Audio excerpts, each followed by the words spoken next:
예레미야 36장 1에서 19절 말씀입니다. 36장. 유다의 요시야 왕의 아들 여호야김 제4년에 여호와께로부터 예레미야에게 말씀이 임하니라.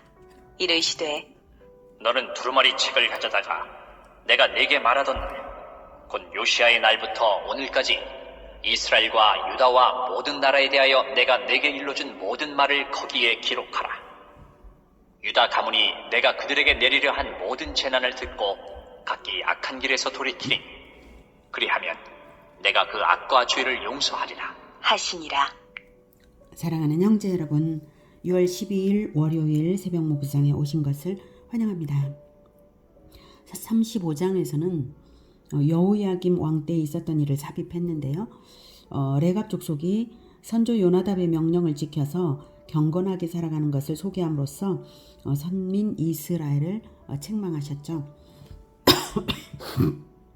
36장도 여호야김 왕 때의 일을 회상하며 기록한 것입니다. 이제 유다 멸망이 임박한 시기에 왜 과거 사건을 회상하냐면 바로 유다 멸망의 근본 원인을 아는데 도움이 되기 때문입니다. 하나님께서 내가 내게 일러준 모든 말을 거기에 기록하라 라고 하시죠. 내가 내게 말하던 날, 곧 요시야의 날부터 오늘까지는 예레미야가 소명을 받던 요시야 왕 때부터를 말합니다. 이 시기는 지금 이 말씀을 하시는 시기는 주전 605년 즉 바벨론의 1차 침공 직전입니다. 바벨론이 갈그미스 전투에서 애굽 군대를 격파하고 근동의 새로운 패자로 등장한 해입니다. 바로 그러한 때에 회개를 촉구하고자 하시는 하나님의 명령이 임한 것은 특별한 은혜죠. 만약 거부할 경우 바벨론을 통한 임박한 환란이 있을 것을 알 수가 있습니다. 그 기록 내용은 유다를 향한 것임은 물론 이스라엘과 유다와 모든 나라에 대하여 말씀하신 것이라고 하니 모든 사람을 향한 진리를 말씀하신 것을 알 수가 있습니다. 기록의 목적은 유다 가문이 내가 그들에게 내리려 한 모든 재난을 듣고 각기 악한 길에서 돌이키리니 그리하면 내가 그 악과 죄를 용서하리라. 즉 악과 죄를 용서하고 싶으셔서 그러려면 심판의 말씀을 듣고 공개적으로 읽고 듣고 각기 악한 길에서 돌이켜야 하니까 그렇고요. 또한 당시 예레미야가 감금되어 있어서 대리자가 필요했기 때문에 그렇고요. 그래서 다른 사람이 그 말을 전해줘야 되거든요. 그래야 이제 듣고 회개하잖아요. 그래서 기록이 필요해요. 그래서 후대 사람들에게 또한 후대에도 그걸 전해 읽어야 되니까 후대 사람들에게 하나님의 예언은 반드시 성취된다는 것을 보여서 증거를 삼기 위해 기록을 필요로 합니다. 4절부터 이에 예레미야가 네리야의 아들 바룩을 부르매 바룩이 예레미야가 불러주는 대로 여호와께서 그에게 이르신 모든 말씀을 두루마리 책에 기록하니라. 예레미야가 바룩에게 명령하여 이르되 나는 붙잡혔으므로 여호와의 집에 들어갈 수 없으니 너는 들어가서 내가 말한 대로 두루마리에 기록한 여호와의 말씀을 금식일에 여호와의 성전에 있는 백성의 귀에 낭독하고 유다 모든 성읍에서 온 자들의 귀에도 낭독하라. 그들이 여호와 앞에 기도를 드리며 각기 악한 길을 떠나리라. 여호와께서 이 백성에 대하여 선포하신 노여움과 분이 크니라. 바룩은 요시야 당시 부윤이었던 마세야의 손자이고 네리야의 아들로 유다왕 시드기야의 시종장이었던 스라야와 형제지간이었습니다. 외경인 바룩서의 저자이기도 합니다. 바룩은 예레미야의 구술을 대필을 했는데요. 이런 것들은 사도 바울이 더디오가 사도 바울의 서신을 대필을 했죠. 그리고 또 사도 바울이 감금 상태에서도 전도 사역을 중단하지 않은 그러한 모습들을 연상시키죠. 6절에 금식일에 여호와의 성전에 있는 백성의 귀에 낭독하고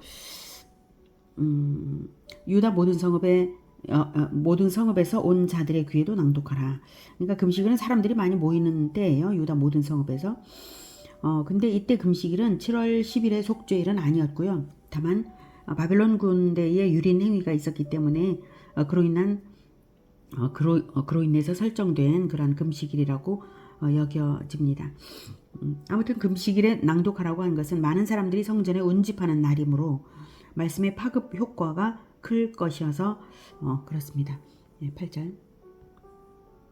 네리야의 아들 바룩이 선지자 예레미야가 자기에게 명령한 대로 하여 여호와의 성전에서 책에 있는 여호와의 모든 말씀을 낭독하니라. 유다의 요시야 왕의 아들 여호야김의 제5년 9월에 예루살렘 모든 백성과 유다 성읍들에서 예루살렘에 이른 모든 백성이 여호와 앞에서 금식을 선포한지라. 바룩이 여호와의 성전 윗들 곧 여호와의 성전에 있는 세문 어기 곁에 있는 사반의 아들 서기관 그마랴의 방에서 그 책에 기록된 예레미야의 말을 모든 백성에게 낭독하니라. 여호야김의 제5년 9월은 태양력으로는 주전 604년 12월입니다. 즉 바룩은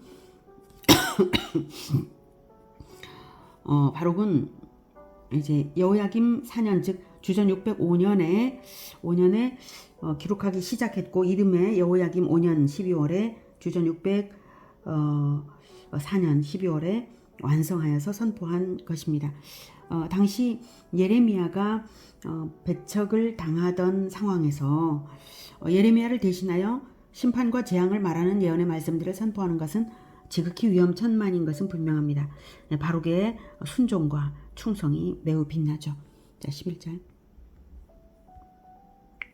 사반의 손자요 그마랴의 아들인 미가야가 그 책에 기록된 여호와의 말씀을 다 듣고 왕궁에 내려가서 서기관의 방에 들어가니 모든 고관 곧 서기관 엘리사마와 스마야의 아들 들라야와 악볼의 아들 엘라단과 사반의 아들 그마랴와 하나냐의 아들 시드기야와 모든 고관이 거기에 앉아있는지라.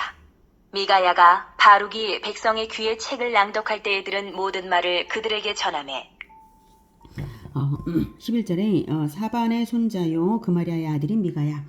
이 사람은 그 방에 사는 사람이었어요. 아까 말씀이 선포된 책을 읽은 그 방이죠.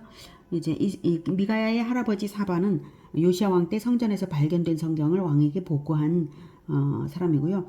또 그마랴는 미가야의 아버지 그마랴는 예레미야를 구출한 아히감의 형제이고 서기관입니다. 그것을 보면 미가야는 예언을 듣고 놀라고 또 회개가 필요함을 알아서 이 중대성을 알아서 서기관들에게 알린 것 같습니다. 자, 여기에 이렇게 이제 들은 자들의 이름을 다 기록을 하고 있죠. 그 선조들의 이름까지 세세하게 다 기록한 것은 이들이 이제 뭐 유다의 그 족보에 보면 다 나타나는 그 사람들이라는 것. 즉 이 예언과 이 사건의 역사성과 사실성을 보여주기 위해서 증거가 되게 하기 위해서 다 이렇게 기록을 한 것입니다. 14절. 이에 모든 고관이 구시의 증손 셀레미야의 손자 느다냐의 아들 여후디를 바룩에게 보내 이르되 너는 백성의 귀에 낭독한 두루마리를 손에 가지고 오라. 네리야의 아들 바룩이 두루마리를 손에 가지고 그들에게로 오니 그들이 바룩에게 이르되 앉아서 이를 우리 귀에 낭독하라. 바룩이 그들의 귀에 낭독하매 그들이 그 모든 말씀을 듣고 놀라 서로 보며 바룩에게 이르되 우리가 이 모든 말을 왕에게 아뢰리라. 그들이 또 바룩에게 물어 이르되 너는 그가 불러주는 이 모든 말을 어떻게 기록하였느냐? 청하노니 우리에게 알리라. 바룩이 대답하되 그가 그의 입으로 이 모든 말을 내게 불러주기로 내가 목으로 책에 기록하였노라.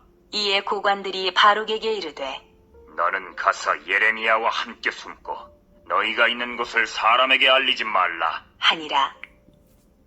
방백들은 재앙의 선포를 듣고 하나님 앞에서 두려웠던 것입니다. 그렇지 않았다면 방백들은 그 즉시 바룩을 체포했을 테지만 그들은 그렇게 하지 않았고 19절처럼 이에 고관들이 바룩에게 이르되 너는 가서 예레미야와 함께 숨고 너희가 있는 곳을 사람들에게 알리지 말라. 이렇게 한 것을 보면 알 수가 있습니다. 이 예언의 심각성을 왕에게 보고하지 않을 수 없으므로 보고는 하되 왕의 분노가 예상이 되기 때문에 예레미야와 바룩은 보호를 해야 했던 것이죠. 그런데 이 모든 예언이 실은 지난 기간, 즉 요시야 13년인 주전 627년부터 여호야김 4년인 주전 605년까지 20여 년 동안 이미 예언을 했던 말씀을 기록한 것입니다.